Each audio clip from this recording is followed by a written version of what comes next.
Hello? Can anyone around here speak basketball? There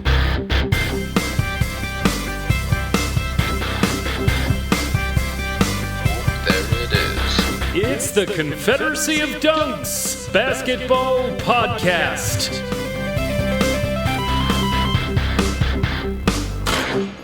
We're going back to back. Welcome to the Confederacy of Dunks Basketball Podcast. I am your host, and who, sir, are you? Producer Matt Duncan. Cheers. How are you? Oh, I'm doing pretty okay. You know, feels weird to say well during these days, you know, but if you're doing okay, then that's great. You know what I mean? Yeah, you're well lit on our Zoom thing. I know. I have all sorts of shadows. I don't even have my ring light on. This is just au naturel. Well, you're rocking it. I don't know what to say. Let's jump right into the biz. If people want to find out more about us, like, you know, they've stumbled upon this podcast. Yep. Thank you very much. But how do they find out more? Well, you can go to our website, dunkspodcast.com. We do have our links there for all of the podcatchers. There's one that isn't up quite yet, but we are new on it. It's called iHeartRadio. Some people like to listen to podcasts there, I think. It seems kind of like an old school one. I'm not really sure. Took us a while. I had to apply a few times. I don't know. They're just falling behind during the COVID, I guess. But we are on there on iHeartRadio if you do want to listen there. And go to dunkspodcast.com. We've got all our links for our social media and podcatchers and everything else. Beautiful. And if someone wants to go like above and beyond, and they want to be like an investor, they're done investing in Elon Musk, and they want to figure out where to put money. Yeah, you got your Bitcoins from Elon Musk and you want to put them somewhere else. Yeah. Go to our Patreon, patreon.com/dunkspodcast. Again, the link is on our website, and we've got a bunch of different tiers there. Obviously, you pay more, you get more. But if you only got a couple of bucks and you want to join the Jeremy Lin tier, or you just want to support, we'll give you a steady shout out, not a shutout. And thank you for the support. And that would be it. We'd appreciate it, Hell yeah. The heat waves broke. It's a bit muggy. One might not think that, folks are like combing the hat market for toques, but they are. Oh, yes. So, we have our own market. So maybe you could take it from here. We're technically under 2 months till fall. And, once that fall drops, you're going to need to keep your head warm. And you don't want your head to itch while it's trying to be warm. Anti-itch toques is what we sell. Only thing on the market. I don't think that they sell anything like this anywhere else in the world. And just contact us. And we do have a Shopify account where you can order online, or you can contact us through our Twitter or whatever, and we will get it set up for you. $20 a head top, Hell yeah. That's it for our stuff. But, we've been talking about everything that's been going on recently. The murder of George Floyd, the defund the police movement, the Black Lives Matter movement. And obviously we're trying to do our best, and we're trying to not be a distraction and be involved in the solutions. And I mentioned a couple episodes ago, I was going to I'd signed up to get the Smashing White Supremacy food box from Food Share. Yep. It was hard to get on the list, but I guess they opened up a bigger bracket of people. So me and my wife got in there, and we just got so much amazing, fresh veggies. Take us through it. What's in there? So, first of all, there's a bunch of stuff that I didn't know. So there's these blueberries, but they're not blueberries. They're bigger. Yeah. And they're extra smooth and tasty. They're not like those bluettes. You know what I mean? They're not like those big grapes. Are they blueberries that fell in the Secret of the Ooze Ninja Turtles kind of thing? I think so. Yeah, they seem pretty magical. But my wife made a big kind of veggie squash casserole thing. It was amazing. So sign up to Food Share if you can. Support as many local Black businesses as you possibly can, and let's kind of keep this movement going and make sure it doesn't turn into a moment, as they say. But let's jump into some basketball. Matt, if you feel like we're ready to go, just give me the sweet words. Okay.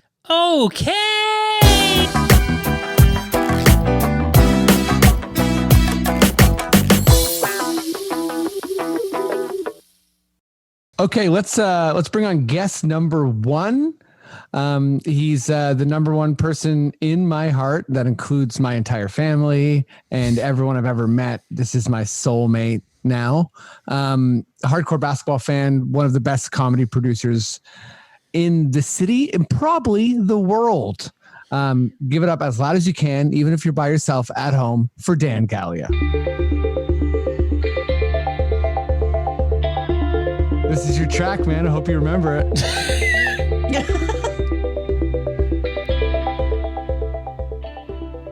Are we sticking it? Is there a beat drop in this one, or is it just like a slow simmer? It's just like Dan looking out over, the river when he's doing his shows. Yeah, it's really chill. Thinking about the state of the world. Yeah. That's so me. That's so me. Dan, have you ever performed like not near a river? No. That's actually so sick. Okay, Dan's hilarious. This is great. Let's bring on guest number two because I'm basically just too excited. I want to get to Raptors basketball as fast as possible. She's on the podcast a bunch. She's amazing. She has her own podcast, Buckets and Tea. She'll tell you about that, Obvi. She's looking pretty profesh here on Zoom with like a bunch of voice actor setup. Yeah, she's hilarious. She's amazing at writing, comedy, basketball, everything. Give it up as loud as you can for Cathryn Naiker.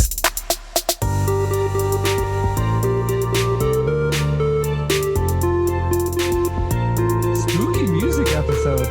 Yeah, oh, yeah, true.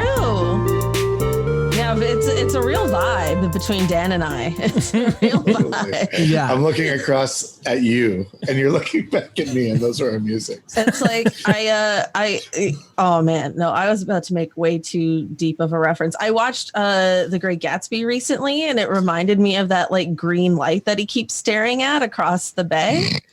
Listen, Like that's the mood. that is a hot, I'm so sorry. literal reference to start this pod off with. I'm a West Egg guy myself, so like I totally get it. But you know what? I often I'll be like green, like jealousy or envy, Great Gatsby, and someone will look at me and they'll be like, "What? I don't care." Oh, those people can't hang with us. That's for sure. Yeah, and that is one of the books I was forced to read in high school. So you best believe I remember I'm it. here. Yeah.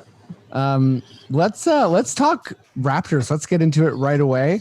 Maddie, if you got a Raptor sting, would you give it to me?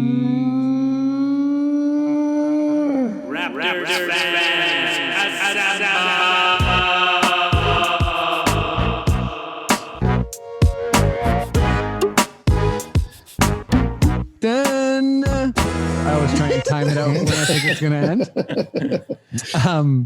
Let's go to you first, Dan. So yeah, I don't know, the Raptors, just for me anyways, just pure championship glow. It's like whatever anyone said about them, we're back, we're healthy, we're incredible. But there's like too much good stuff going on right now. So, Fred looking like Steph, getting a career high 36 points. That was awesome. Kyle Lowry just like outperforming AD and LeBron combined and getting 14 boards. OG kind of shutting down LeBron and then being like, oh, now I'll just guard Bam. Like it's, yeah, I don't know. I'm like, but I guess my question is, what am I missing? Like, there's even more. So, well, I think Gasol's looking really good, and I'm really happy he got that 3-pointer because, like, I do think if he just can hit like one of those a game, like, the way he plays defense is so fucking crazy that like, if he hits one of those a game, it's like, what?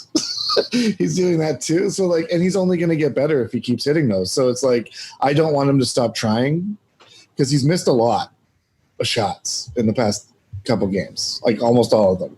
except That for makes sense. when he's in the paint, right? But I want him to just keep shooting, and because he has a good shot, he just has to get used to it.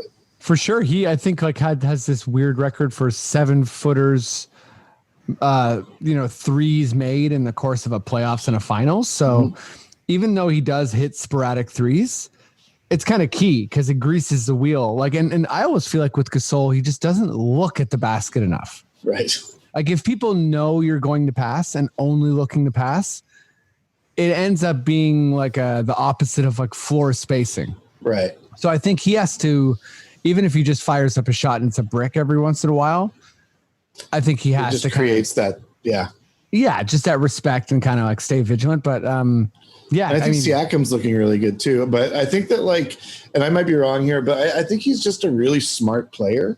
So people might pick on he's not standing out too much lately, but it's but a smart player doesn't start hogging the ball when Lowry's on fire. You know what I mean? Totally. A smart player is not going to be Fred's on his way to 40 points. I want to get my points because fuck him. It's no, he's creating shit for everybody and he's still playing amazing defense. And I think he's just picking his time. And I'd much rather have a different player score 30 plus points every game. You know what I mean? If Kyle plays a game, scores 30 plus points, the next game Fred does it, the next game Siakam does it. Okay. You know what I mean? I know. Let's cycle through them. I don't give a shit. I know. It's we have a wicked team. That sentiment is where I'm at. It's basically who's your good player? We'll lock them down. Who's our good player? Changes every night. We're the champs. It's this weird type of I don't know. I mean, basketball or sports always has a way of kind of bringing you back down to earth. But after this break to come in like this, because, the analysts and the pundits and everyone had time to kind of reframe it as okay. Now it's a couple months away from the Raptors, announcing that they're contenders, but let's just pretend they're not. Let's move Boston ahead of them. Right. Clippers and the Lakers, obviously. And then this whole kind of conversation starts without us. So it's just a nice validating moment. The first time Kyle took a charge, in the scrimmages, you mean? No, in the scrimmages, yes. But in the scrimmages, I smiled. But I don't know who he took it. It might have been Caldwell Pope. And he's also just old man gaming everybody. And it's so funny to me. I was just before this pod, or before we met up on Zoom, I was watching the Miami Heat highlights and the Olynyk thing. They were so furious when Kyle was in pain. And then he wasn't in pain when he was shooting his free throw. They're oh, I guess his eye doesn't hurt anymore. And I'm yeah, it probably never did. But I love Kyle. I'm just saying, I love that Kyle makes people mad. It's so fun for me. I'm sure his eye hurt for a solid 10 seconds or something. Yeah. But yeah, you know what? His eye probably did hurt. That's on me. But yeah, Cathryn, obviously I named some big moments, but feel free to zero in on any one of those or how are you feeling having the champions back? Our champions. Well, I mean, overall, it feels great. I do feel slightly I'm still on a bit of a high from Saturday, which is maybe illogical at this point, but it just feels so great. For me, it's just been really good to see this team healthy and seeing what we're really capable of at full strength.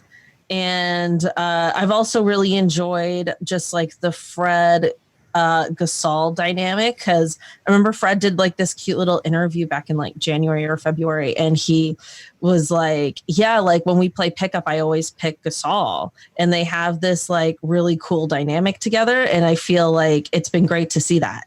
And with Gasol, yes, he's missed some shots and it's been disappointing. And I feel I've been hard on Gasol in the past, and I'm trying so hard not to be. But I'm not being hard on him now because I just think he's been injured and he's missed more time than any other healthy player going into this. So it's it makes sense that he would be a little rusty. I would if he looked for a shot just a little more. But I'm not mad at it. I'm not mad at it. Fred and I have disagreed on this before. It's fine.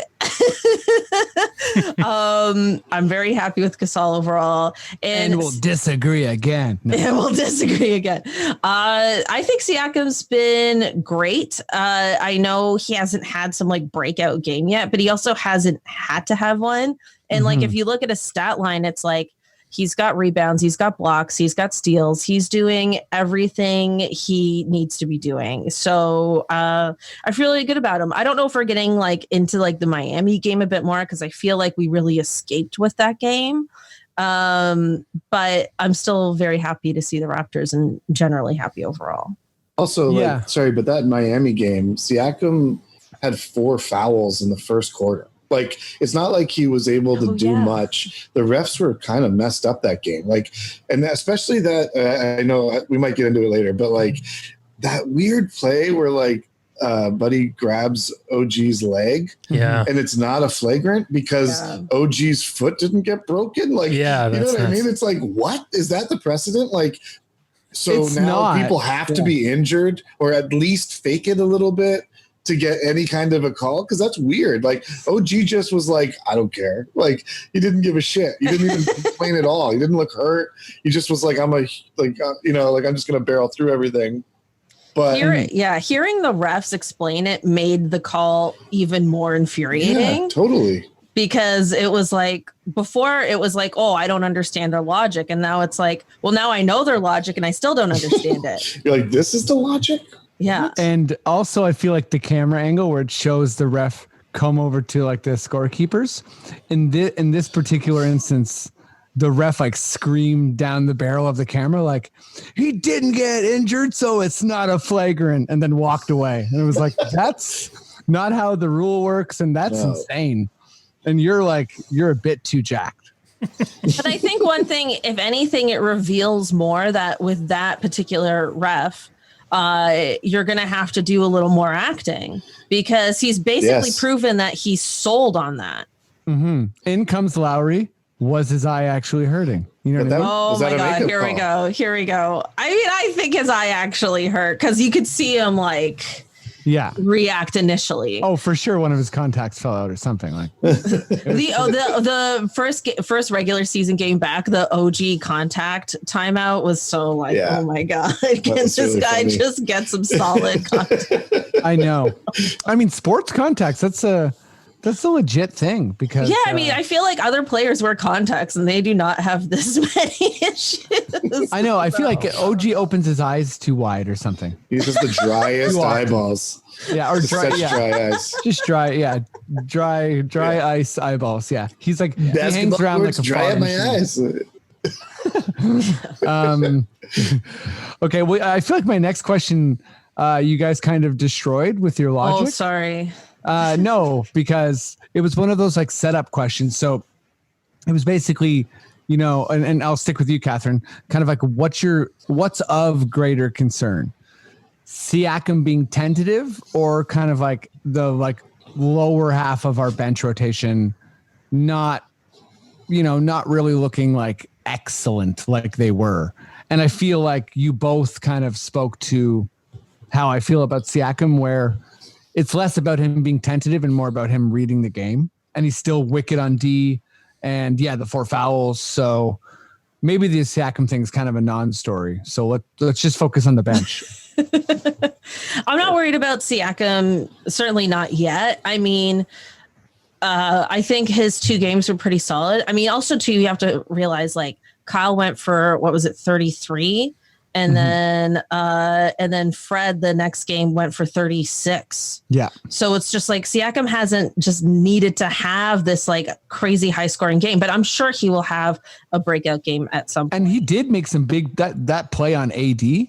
Oh yeah. Late in the game. So he is picking his spots. It's actually just, like Dan was saying earlier, it's just a great situation with so many smart, talented players.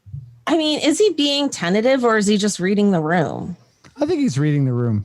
Yeah, I would think so. Like, I just don't have any reason to believe that he's being tentative for any other reason up until this point. In terms of the bench, I really think this is more of a Nick Nurse thing. I think he spends most of the regular season figuring out who his rotation is.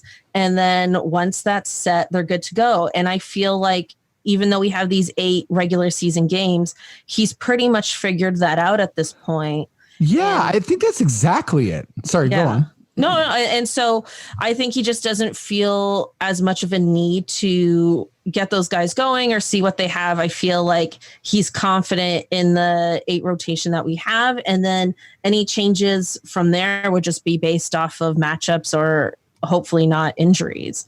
But he gave them a lot of chances during the scrimmage games. Like, I feel like he gave them like almost full 4 quarters, or not full 4 quarters, the full 4th quarter to play and to kind of be able to showcase what they have in the bubble. Cause I mean, I don't know how it works for them in terms of being signed on to other teams next season, or like people put together like clip reels for them. Like, do they go like does O'Shea Brissett end up with like a demo reel of like what he was able to do for the season? Then his like agent shows that to other teams. I don't know how it works. In my mind, that's how it works. I actually think that is how it works. Yeah. So it's like they have their little, so they have like their bubble clips, and people aren't going to know if that was a scrimmage game or not. I mean, that's how I would do it. So I feel like they got those moments, and now it's just like, this is our 8, this is our rotation now. Yeah. I mean, I think it does seem like that. And I guess I was expecting Nurse to go a bit deeper in the bench in these games. Like, not necessarily like Matt Thomas deep, but I was kind of thinking that we would for sure every game see Boucher, Terrence Davis, and Rondé. I have sorry. No, I was going to say, so far that hasn't been the case. Like, Boucher didn't play a minute against Miami. And I think Terrence Davis has played very limited minutes. And please insert conspiracy jokes here. Maybe that's why, but it's probably not. No, yeah, but I don't know how much Nick Nurse likes Terrence Davis. And I'm not necessarily saying that's like, that's not based on like what's happened recently on a social media or anything like that. But I think even last year during the regular season, like he was playing like Pat McCaw so much, and everybody was like, why aren't you playing Terrence Davis? Why aren't you playing Terrence Davis? And there was just something that like he saw that we couldn't see for whatever reason. And apparently Pat McCaw's like sick at the guitar, so they jam a lot or whatever. Is that true? Or are you just no, I'm just joking. Sorry, because that just like the fantasy in my mind. Anyway. It actually is. I think Nick Nurse is just like smarter than me. You know what I mean? It's like, because I when I saw Terrence, let me stop you right there. No way. Come on. Basketball wise, Freddie. Basketball. Okay, sorry. Wise. Yeah, no, just because you're like an overall like. Yeah, like. Sorry. Like I coached under 6 kids YMCA league, and I think I know what I'm talking about. Yeah. But no, like because I see Terrence Davis and he does amazing like before the bubble, before the COVID stuff. And I'm like, oh my God, this guy's like my favorite guy now. Like play him all the time because he's like hitting threes. He's got swagger. He's like creating energy. And you're like, this is the guy, right? But I think Nick Nurse is smart enough to be like, yeah, but he's still new. And it's like, if you start like blowing smoke up a new guy's ass, it's like, he's not going to want to learn. Because it's like he's going to feel like he's achieved the thing that the coach was looking for. And I'm not saying that everyone's like this, but I'm saying I think Coach Nurse is like, yeah, you're pretty good. You have the potential to be really great. But we have like a lot of really great guys here. So you chill, get better, and just keep trying. But I do actually think that like this anti-vax stuff does affect everyone. Because if I think about it, like just in my life, there's people I respect that are saying crazy stuff right now, and I don't know what to make of it. I'm like, wait, what? Like, I don't know how to deal with it. And it's not different in this situation because it's a team living in one floor of a hotel that is in a bubble all together. And if one of them has crazy thoughts, then it's like, it's going to affect the other ones, even just on the basis of them being like, what? Like, we thought he was cool. Like, you know what I mean? Now he's like putting holes in his mask and stuff. And it's like, I don't know. I think there's a level of, people would get put on a pedestal, and every time something like this happens, that pedestal's like, you know what I mean? And it affects them too, because they can see that people are treating them differently, and now their confidence goes down. And TD hasn't played well since all this happened, like at all. So I don't know. Maybe that's just me looking into it too much, but I don't know. I feel like we're always quick to like dismiss something like that because they're not real people. They're just a show on TV. But it's like, no, they're real people living together now. It's like a reality show we're not watching. You know what I mean? Yeah, and like kind of just jumping on your point, like, you know, we'll never know with these things, but of course, someone's real life is going to greatly affect their like playing ability and just their state they're in. Like, I don't know where it's all at with Fred, but I know that MLSE did make an announcement about it. So it was like serious enough that they were like, hey, Bobby Webster and Masai are talking to Terrence Davis. Right. So that to me is already like, that's pretty for real. Like, this isn't like a, you know, just a off the cuff, like, oh, you know, like that sucks, but whatever. It's very much just like, we need to address this because if it continues, then it can't continue, basically. Right. Well, do we think that Nick Nurse wouldn't play him over this? Because I just feel like, I mean, this hasn't really happened with the Raptors, but just generally speaking, like players have messed up and they've done things in their personal life and they've said things and they still get playing time. Yeah, I don't think. So I'm just asking. Like, I don't know. No, it's a good question because, like, you know, I think also with conspiracy theory and like magical thinking, and, you know, having a big platform and spreading untruths, or, you know, retweeting like, you know, troll accounts or, you know, pro-Trump accounts type thing. I think it is dangerous, but it definitely is another level when, like, with the hole in the mask is like, I'm willing to put you in danger. Yeah, I agree. Which to me is like, whoa, the NBA has put so much into this. I was going to say, I think it's less about, I think the playing time is less about the beliefs and more about the reaction to being told that's not cool. Because it's like, he can think whatever he wants, but if Masai goes up to him and says, hey, dude, like, I don't give a shit what you think. Like, you have to wear a mask and you got to stop posting this stuff. Because it's like, and then if his response is like, what? Like, I don't care. I'm going to do whatever I want. Then all of a sudden it's going to affect his playing time because it's like, that's an attitude. Like, the whole attitude of the team depends on each other. So it's like, if this one guy is like being stubborn and feels like he's being slighted. Yeah. No. You know? I like that you like, I said smited, but it is slighted, but it could be both. It really is a slighted scenario. I mean, I could see how, especially the hole in the mask could really rub the team the wrong way, because it's like everybody's made these sacrifices to be there. Everybody's like away from their families, their kids, etc. And it's like, you know, if you're not with us, then like, what are you doing here? Mm-hmm. I don't know. It's interesting. And there's probably like also, you know, like, you know, speaking to what Dan was saying earlier too, and like the kind of the competitive spirit of this team, there's a lot of other guys who are like, just going to put my hand up. I'm not that much worse than Terrence Davis, following all of the protocols. Cheers. You know what I mean? Like, there's probably some guys who are like, just so you know, very hungry to play even 1, 2, 3 minutes a game. You know what I mean? So I think that's always a thing in the NBA. Can I ask you something? I was wondering what you guys thought about, because like before the break, Ibaka was playing out of his mind, like best season of his career out of his mind. You know what I mean? And I feel like since we've come back, like he's pretty solid when he's playing, but like I don't think he's getting a lot of minutes. It might just be my lack of education as to something, but like, thanks for naming that, Dan. Yeah, that's what it is. Is it? Move on. Like, I'm not Nick Nurse, and I've come to accept that now. No, I think it's a good point, because I mean, my take on that is that Gasol has missed so much of the year, right? And we've relied on kind of Ibaka's kind of like reliable offense, especially, you know, those foul line jump shots. And he developed into such a good 3-point shooter that really he's allowed to shoot whenever he wants, but reintegrating Gasol, bringing him into the starting lineup kind of puts Ibaka and I'll also throw Norman to the mix in different roles where it's like, okay, you need to be successful in a different way.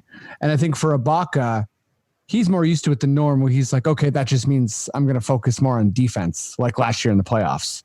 Whereas Fred, I think he still tries to be the scorer, but it's a bit harder for him. Or Norm. But Norm's actually made some good passes in his 2 games, so I think he's making it work.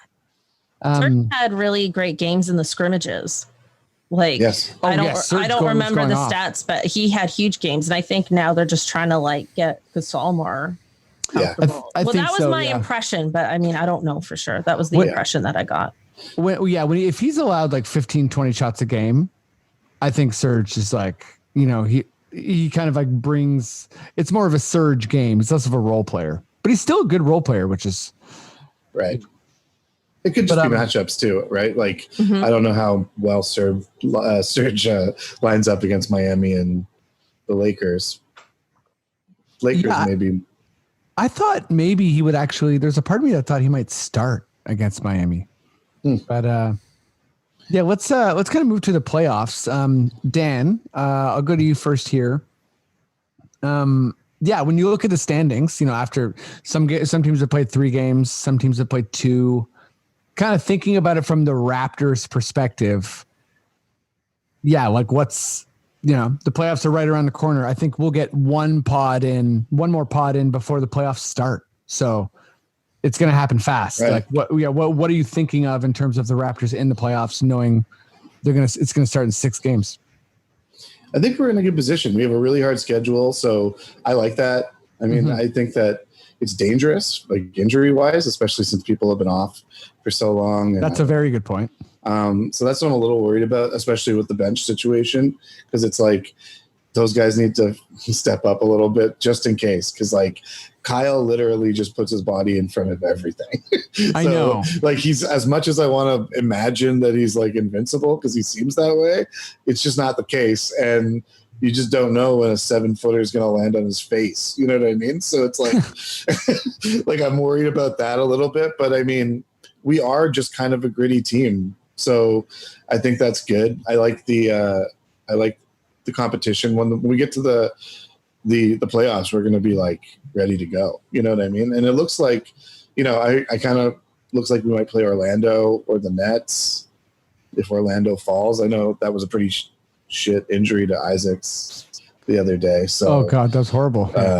You never like to see people carried off in a wheelchair with a leg injury. But yeah, like I'm not worried about the first round at all. I don't think. God, yeah.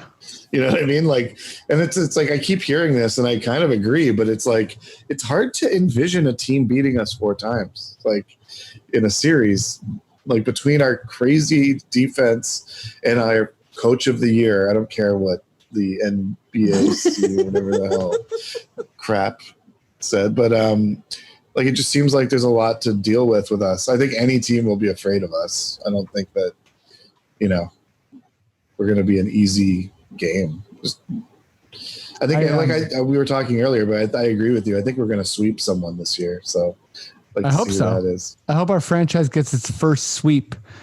Maybe I'm going to throw this into your question, Cathryn. So what I just asked Dan, like kind of how you feeling, thinking about the standings, thinking about how the Raptors are heading into the playoffs. And by the way, Dan, I agree with every single thing you said. I feel like we're such a primed boxer. Our first round is going to be a bit of a joke. And but also, these games that are hard are really good, but also we're scrappy. And I don't want someone, I don't want to be playing like a desperate Memphis team and tries to crown, I don't know, Serge and like, I don't know, like gives him an eye injury. Right. A great example, Freddie.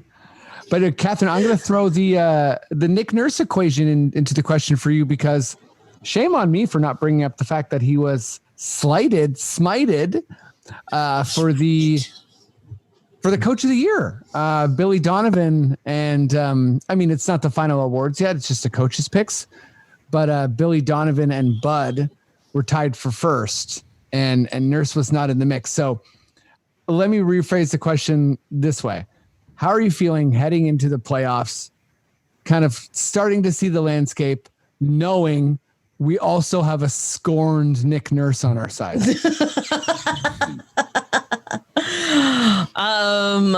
I don't know how much Nick Nurse cares. Yeah. Like, I think he knows he's getting the Coach of the Year award. I think I felt more slighted than Nick Nurse did, honestly. Like, I think I was probably more annoyed than he got. Yeah. All this tells me is those guys have been in the league for a long time, possibly longer than Nick Nurse. They probably have friends and people they've coached with that have moved on to other teams, and people vote for their friends and connections. And Nick Nurse is like the new hot guy and coach. Yeah, they're like, who's this Brad Stevens with a bunch of stubble? Yeah, and he's like cooler than all of them, and not everybody has a healthy enough ego within themselves to be like, yeah, he's just the shit, and that's fine. So love seeing that. It's very interesting, very insightful. And he'll still win Coach of the Year and everything will be fine. In terms of the playoffs, I feel very good. I don't see the standings really changing in the Eastern Conference. I mean, Brooklyn, Orlando might swap, but yeah, there's some swap. I think it's pretty. Indy, Philly. Oh, Indy, Philly could. Yeah, Indy, Philly, Miami could. Those three could flip. And Boston's not that far ahead of Miami. So all those four teams could mess around a little bit, but yeah, we'll see. Like, there's not that many games left. So, well, I mean, the whole narrative before the thing shut down was how important the 2 spot was going to be in the East. So I feel like as long as we have, from a Raptors biased perspective, which that's why we're here, as long as we have that locked in, I feel good, because not that you can't get to the Eastern Conference Finals in one of the other seedings. It's just a much more difficult path. Exactly. I absolutely do not want to face the Miami Heat in any of these rounds. Like, they know how to beat us. Even though we won yesterday and that felt pretty solid, they really know how to win against us. And that is the one team, aside from the Bucks, which I think is a separate conversation, that is the one team I really, really don't want to see. Like, I think Boston, we match up pretty evenly, but I still think we can win that series. Mm-hmm. Yeah, no, I think like Miami, I mean, they beat us twice this year. And, like you said, it was like a bit of it's kind of like in the Lakers, we smashed them in the end. And with Miami, it's like we definitely didn't smash them. We got a lot of foul calls. It was a free throw game. It was tight. They made costly turnovers at the end of the game. And I don't know if it's because Jimmy Butler and Kyle Lowry have such a close friendship, which makes me like Jimmy Butler when he's not playing against us, but he really loves beating us. I mean, even last year when he was on Philly, like, he had so many good moments against us. I can't believe Philly let him walk. I feel like that is not mentioned enough. Like, people talk about Philly like that never happened, and it boggles my mind completely. Okay, I don't want to like boggle your mind too much, but I still think it was a good move that they let Jimmy go. Really? Because I wouldn't want Jimmy for 5 years on my team. He's 30. I don't want a 35-year-old Jimmy that's because it had to be a 5-year deal. I think he was looking for the 5-year max. And for me, I'm just like, from the age perspective, I'm like, you gotta go Simmons and Embiid and figure it out. Like, they're both so young. But then they also let go JJ Redick, and they lost so much outside shooting. And they paid Tobias Harris and Horford, which, like, the Horford thing I was kind of high on, and it's looked pretty, for the most part, it's looked pretty bad. So perhaps I was wrong, But I know Philly's one of those weird teams for me. Count me in the group of people who still fit like how you talk about like Miami. I'm not afraid of Miami. I'm afraid of Philly though. Really? Yeah, and I'm not afraid of for whatever reason. I just think that our front court mixture is good to go against Miami, Boston, or Indiana. And I think that Philly and Milwaukee, it's going to be tougher. But that's just a matchup thing more so. Like, I don't think Philly's necessarily better than Miami. But anyways, we're already talking like all sorts of other balls. So should we just move on to the NBA or what? Yes. Okay, let's do it. Maddie, if you got that NBA sting, would you give it to me? This is Adam Silver. I nailed the timing of the Adam Silver, like, Cathryn, let's stick with you here. What is my first NBA question? Oh yeah, right. What's the most exciting? Like to me, it's just been heavenly. Okay, there's been so much good basketball. The first Lakers Clippers game. I don't even want to rattle through moments because I just want to leave it open. What's the most exciting thing you've seen so far, non-Raptors? Okay, so just from the NBA, whatever. Just from the NBA being back, it feels like, like in a normal year when the playoffs first start, we have that opening weekend that's so long with the Saturday and Sunday because it's the beginning of the first round. It feels like that for like 2 weeks. Yes. And it's incredible. It's like, oh my God, like I can't, who's watching any other TV? Like, it's just, there's so many games, and just that alone I love. And it's like August, so it has this like very weird feel to it.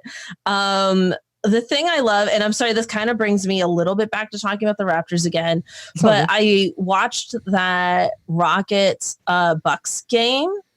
Yes. And the Rockets won that game, and they won that game playing defense in the last 3 minutes of the game.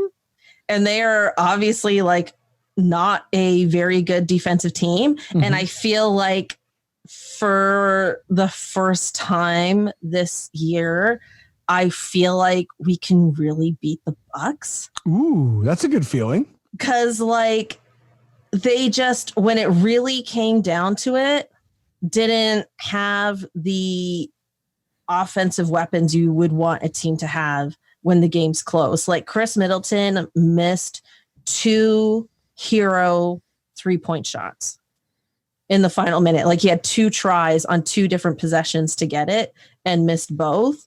And it's, come on, we're talking Rockets defense.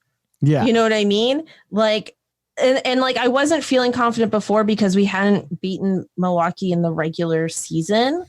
But I feel like defensively, we just know who we are so well. And we do have a big front court.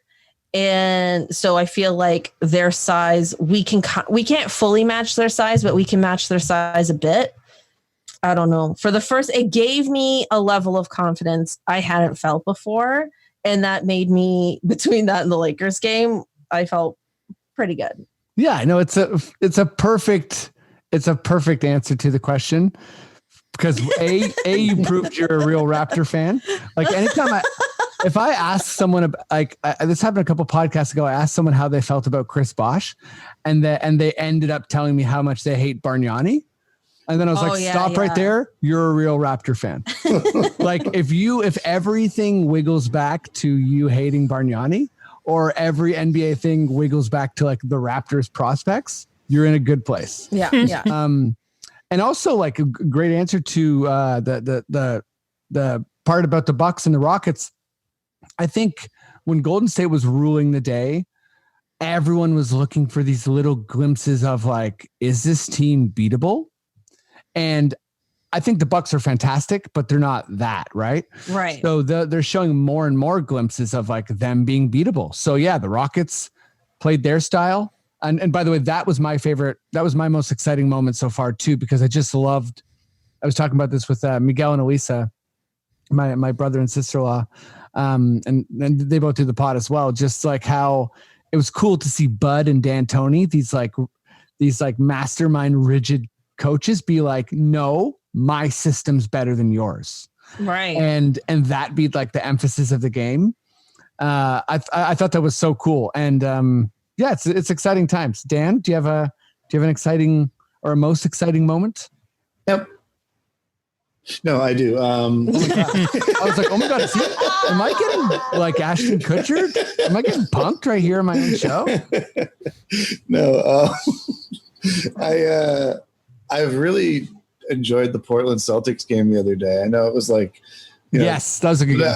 I kind of just anytime I just hate Boston, and I just want to see them lose. Mm-hmm. And they didn't lose, and it really upset me at the end there. But like, I got pretty excited. And like I kind of was pretty sure they were going to win Boston, and then like Portland kind of like, I don't know, they tricked me. And Portland's been exciting. Melo has been exciting. I think. Well, he's been so much better than I think anyone thought he was going to be. But, and also like shout out to Nurkic for being like, I was really badly injured, and my only goal is to really badly injure somebody else now. Like that seems like it's like everyone's like coming to the bubble. It's like, oh, maybe we'll make the playoffs or maybe we'll win a championship. Nurk is like, someone's gonna get hurt, and it's not me. Yeah. Like he like a couple times when he hit Lowry, I was like, hey, either someone needs to rush Nurk or we need to take Lowry out of this game, because yeah, we can't have Lowry messing around with like people like just, you know, Dexter Pittman style throwing bows. He's a natural reality show villain, eh? He's a bruiser. Like, he's a natural, yeah. I guess the other thing would be it's just fun to see TJ Warren doing really well. That was awesome. Like I didn't even really, I'll be honest, like I didn't really know who he was till this bubble. So like I don't think he did either. Yeah, that's true. But like you know, I've been like looking stuff up, and like I guess he was traded there for cash considerations, which is like feels like, you know, they're playing some money ball over there, kind of some Raptors-esque signings that are like, you know, a win. Like the guy got over 50 points the other day. It's just like, come on. I just heard on the podcast, you get 56 points. I believe it's the second or third highest scoring game from a Pacer ever. Wow. So Paul George never did it. It's Jermaine O'Neal and I think Reggie Miller. Wow. Which is just wild. Okay, there's so much NBA stuff here. I want to keep this going. Cathryn, I'm going to go. Dan, I'm going to stick with you. Then we'll do Cathryn second. Yeah. So just whatever way you want to take this, like, what do you feel like watching the games? Are you impressed, disappointed? You know, obviously we're making jokes about the like max headroom and, you know, the people looking weird, like the audience. But what's your just like kind of summary take on how it looks? Well, how it looks, I think the audience is really funny. Like, I don't know, like, I don't know why the technology's not better. Like, it seems like everybody, it's like they got like 2 gigs of data and are running it at like, you know, 5 frames per second. It's just like the weirdest thing ever. And like, I just don't understand it. I don't understand it. And it's like, to me, it's like, you know, if you thought we were a video game before, now the audience is literally bad graphics. And it's just so funny. I don't know. It's still, I think out of all the sports, it's probably the best one. Like, I mean, like baseball was like a circus. Like I was like, what is happening with all these kind of fans? And like, it was just so strange to watch. Like I saw a picture of a diving catch where this guy is like diving and it was like a beautiful catch. And it's like the sun is like, it's just a magnificent photo. And in the back, you're like, wait, what's that? And it was just like 9 or 10 stuffed gray elephants. Yeah. Wait, what? Like there's all these different stuffed animals. There's like a pink teddy bears. It's so eerie. It's so eerie, and they clearly had so many seats to fill. And it also looked like it had rained. Oh my God. Wet elephants. It's like, why? But sorry. No, if anything's going to carry corona, it's a wet stuffed animal. Right? A wet stuffed elephant, for sure. We don't need that. One thing I really like about this is that, and I actually think, again, we talked about this like the other day, but I really think that they should kind of like elaborate on it and make it a bigger deal, which is like, I love that players from other teams can come and watch the games, kind of like an all-star situation or a summer league situation. But it's like, those players are showing off for each other. Like, it's like we're kind of getting that all-star feel, but they're playing defense. You know what I mean? It's like DeRozan can come and watch Raptors games. Like, and his buddy, cool. It's like there's cool aspects to that I think they could probably they could elaborate on. I'd like to see some interviews with some of those players watching the game. You know what I mean? For sure. Why aren't they doing that? And go deeper into like the summer league, like hardcore basketball vibes. Yeah, but mostly I like it. I like the way the benches are set up because they kind of look like the stands, and the players end up becoming the fans, kind of. And the Black Lives Matter stuff is everywhere, and I appreciate that.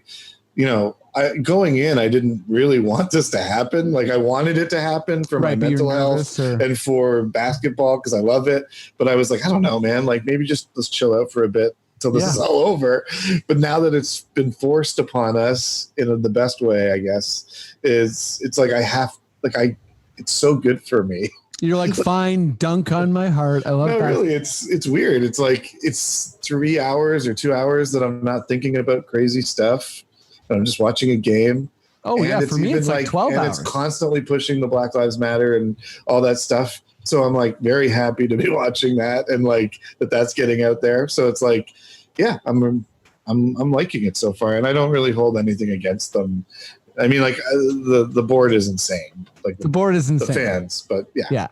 And I don't get why the scoreboard is so glitchy still. Like, it's like that's my biggest thing is I like the only thing that bothers me as a basketball fan is I'm just so used to watching the shot clock.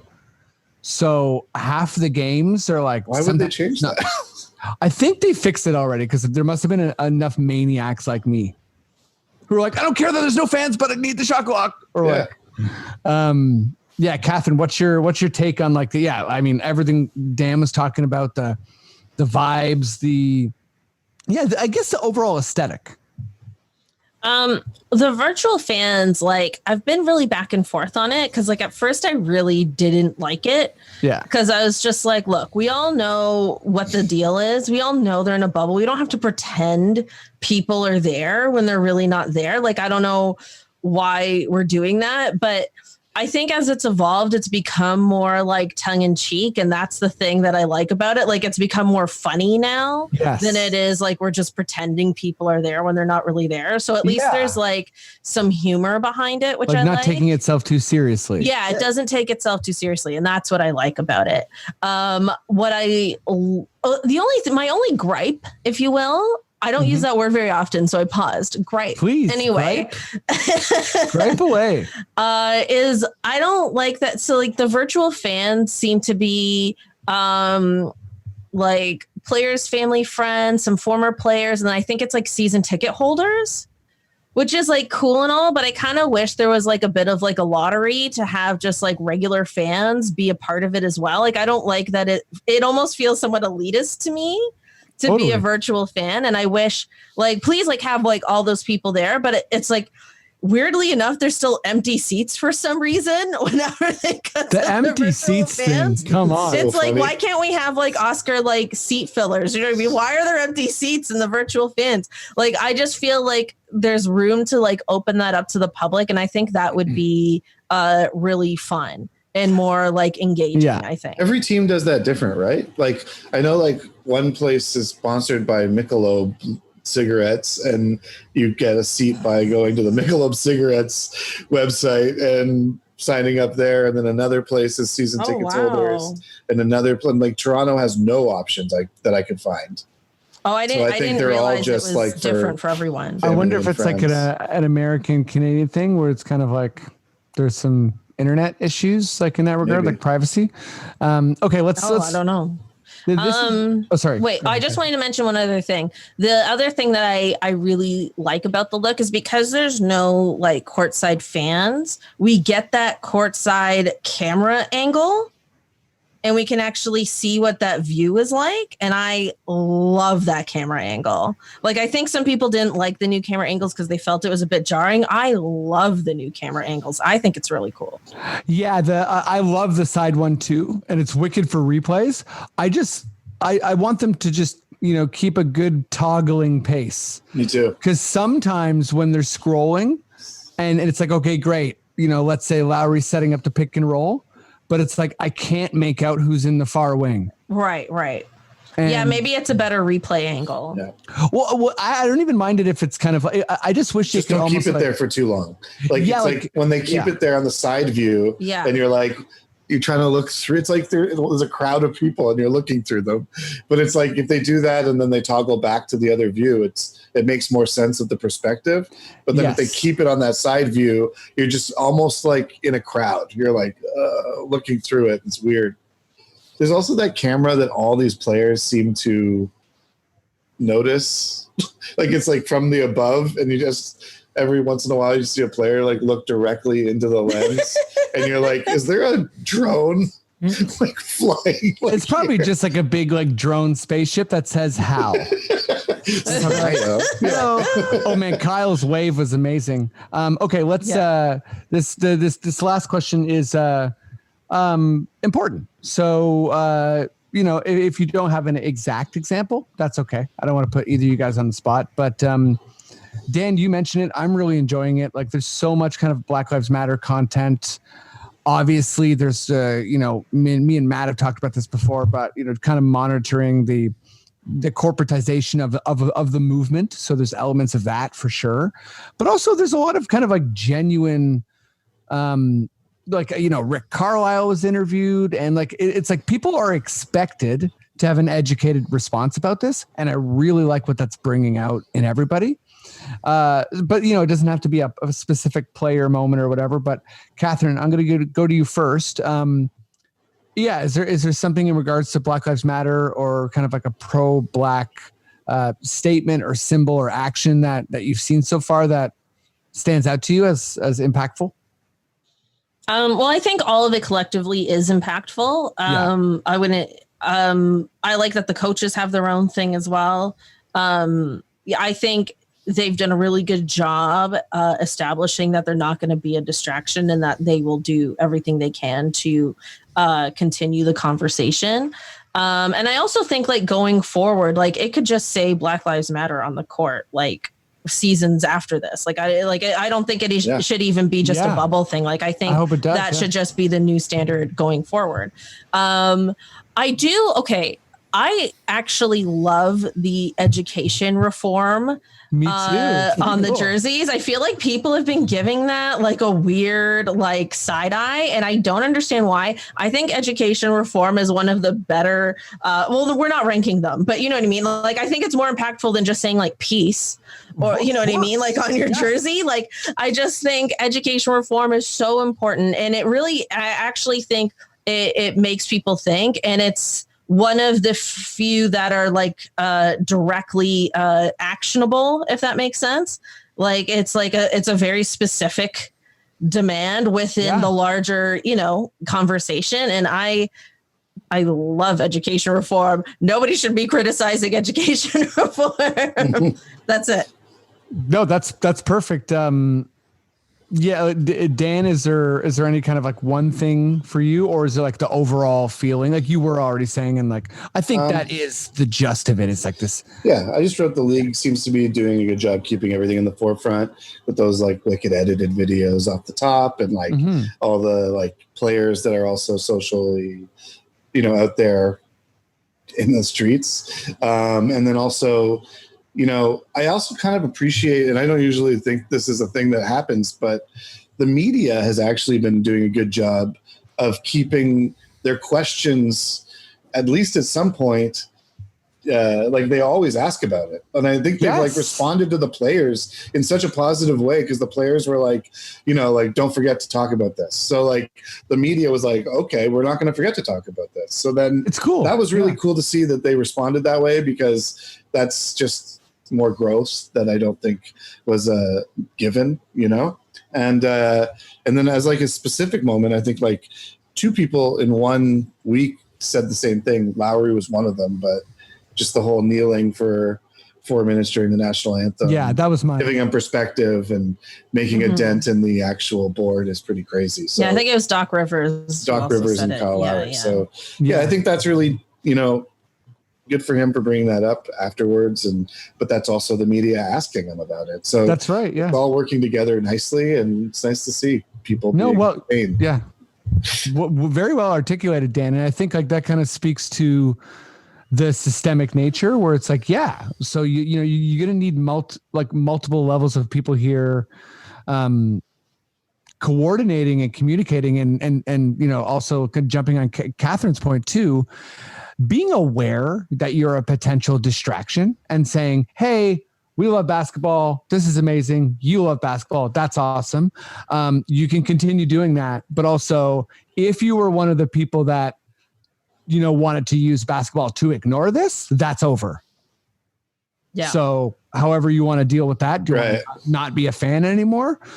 That you can do that, or you can learn or whatever. So I think, great answers. And like, I think there is that one commercial that's kind of funny though.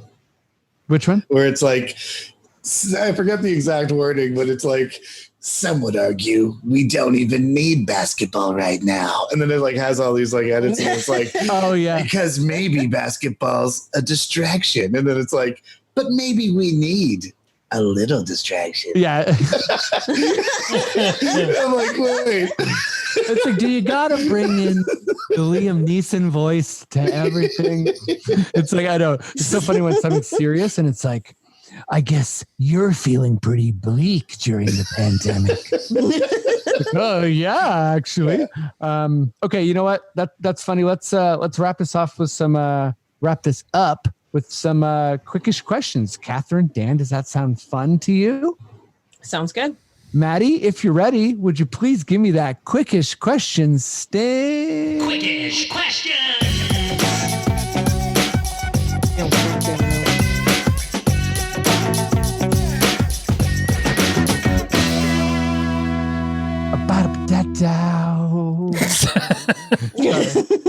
It feels good doing that. If it doesn't feel good listening to, please write the podcast. I'll change. Okay. Okay. Let me just fire up these questions. I thought I had it preloaded.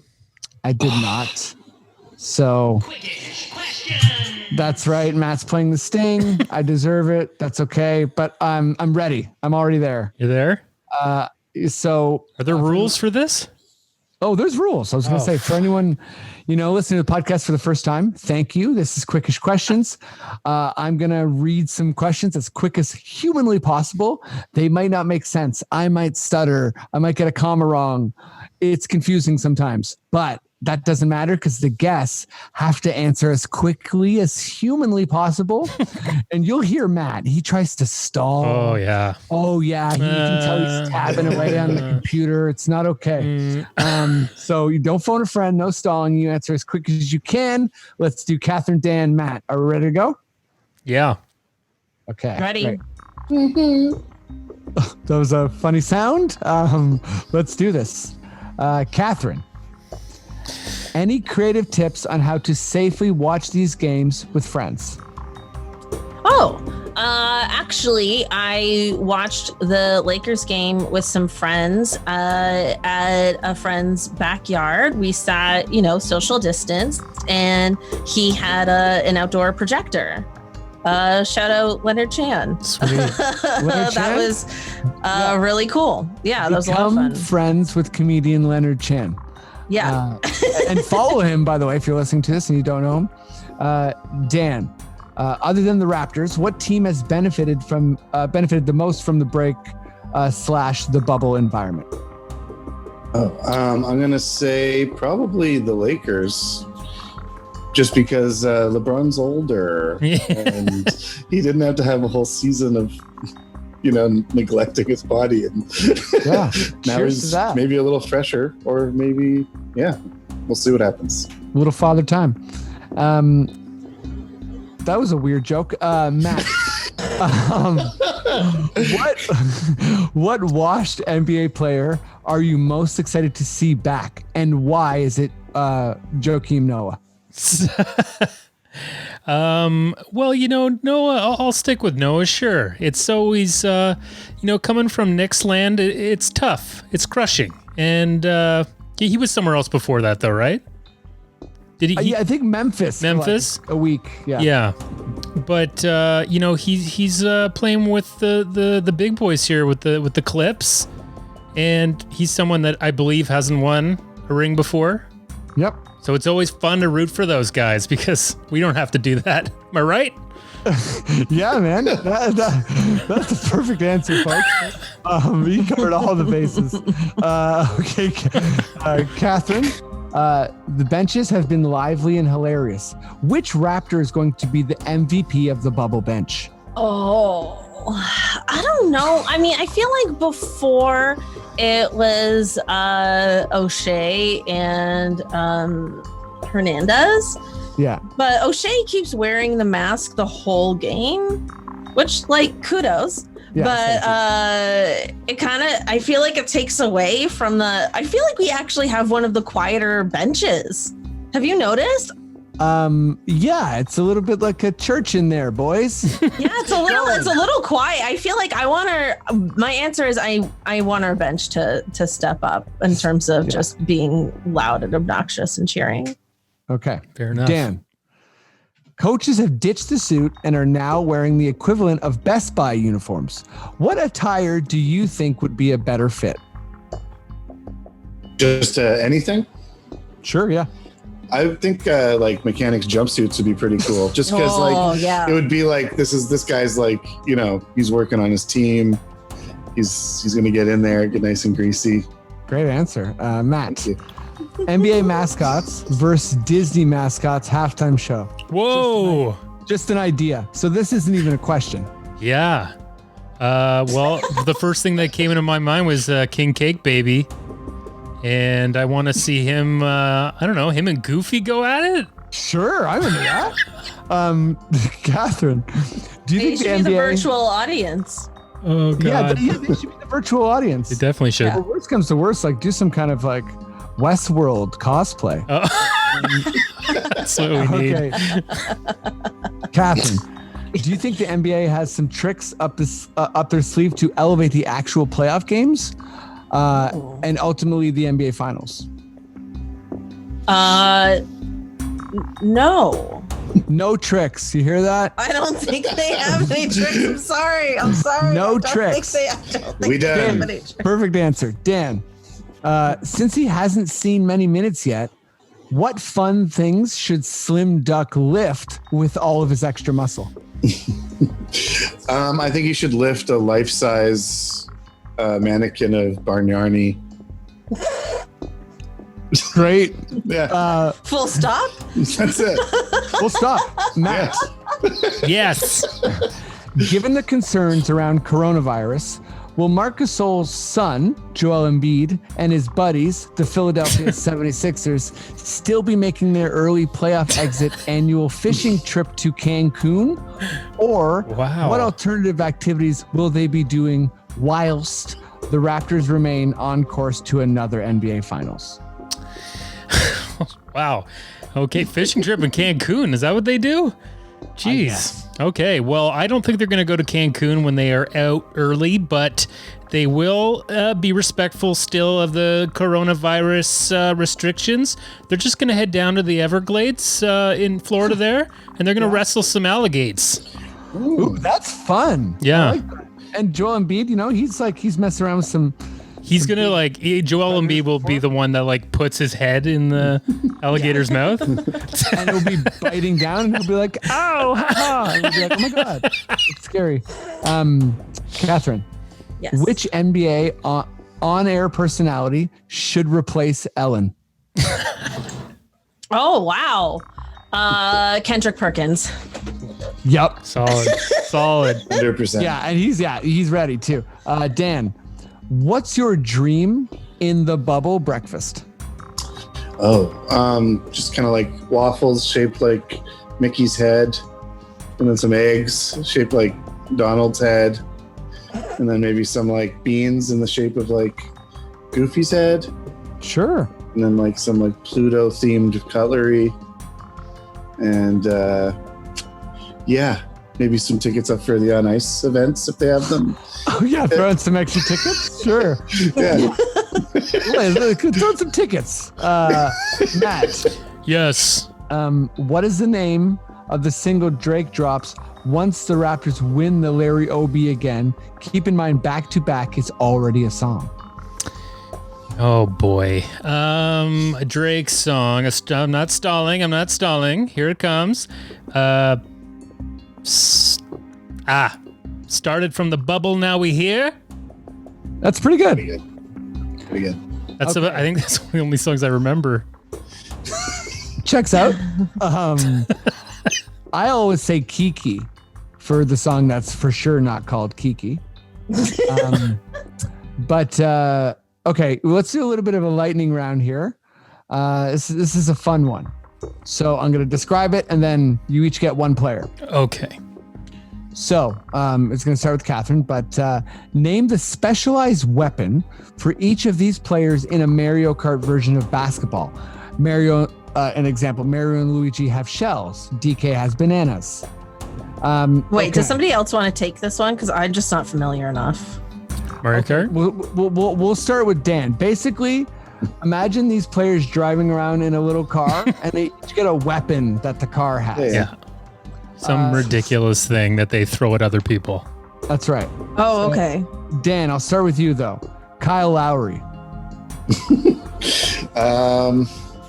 Little bulldogs. That's, oh my God, amazing. Matt, LeBron James. LeBron James, I think it would be like a huge powder bomb coming out the back, and then it, inks you. You can't see. Oh, I like that. He's like a squid. Good. Yeah. A witness squid. Cathryn, Kawhi Leonard. Oh my God. What the hell would Kawhi use? He just starts laughing, and then it throws you off, and you just like go off into a ditch. He's a big mushrooms because he's a fun guy. Yeah. He just does mushrooms. That's sick. But only if they like bounce on the ground 4 times before they land anybody. Okay, Dan, this is your last one. Fred VanVleet. What's his secret weapon? Newborn babies. Aww. Oh, yeah, he just shows you his baby, and you're like, aw. But they're also weapons. They're also weapons. They can kill you, yeah. Okay, Matt, last one. I'm not sure if you know who this is, but Larry Zbyszko. Okay, Larry Zbyszko. I don't know who he is, but I'm gonna give him something anyway, and you can tell me if it's bang on or not. It's just the one that makes you small in Mario Kart. Great, because this is a professional wrestler. Oh, is it? I like that he would just be like, my secret weapon? I go small. Yeah. It's like, how do you pin people? Don't worry about it. Guys, that's the pod. You're all the best. Thank you so much. Cathryn, I'll go to you first. What's up? Buckets and Tea is happening. Why don't you tell people about it or whatever else you want to talk about? Buckets and Tea NBA podcast. We're back. It comes out on Mondays. It's just me ranting about the NBA. I like to do a little gossip as well. It's a good time. You can check it out on Spotify or Apple or SoundCloud, or you can follow me on social media at it's me_Cathryn. Sweet. Dan, what about you? If you live in Toronto, you can come and check out some of my On the River shows. There's lots coming up. Next few are sold out, but we have a Magic on the River coming up in the next month, which is really great, and some music on the rivers. Just go to torontoadventures.ca and get a ticket. And you can check out my website, dangalea.ca, Twitter at The Real Dan Galea, Insta at DG Special. That's it. Hell yeah, this guy's around, not just on the river. Thanks everybody for listening. I hope you're enjoying this amazing marathon of basketball. Share, subscribe, just help us, if you want. But if not, no worries. Hello? Can anyone around here speak basketball?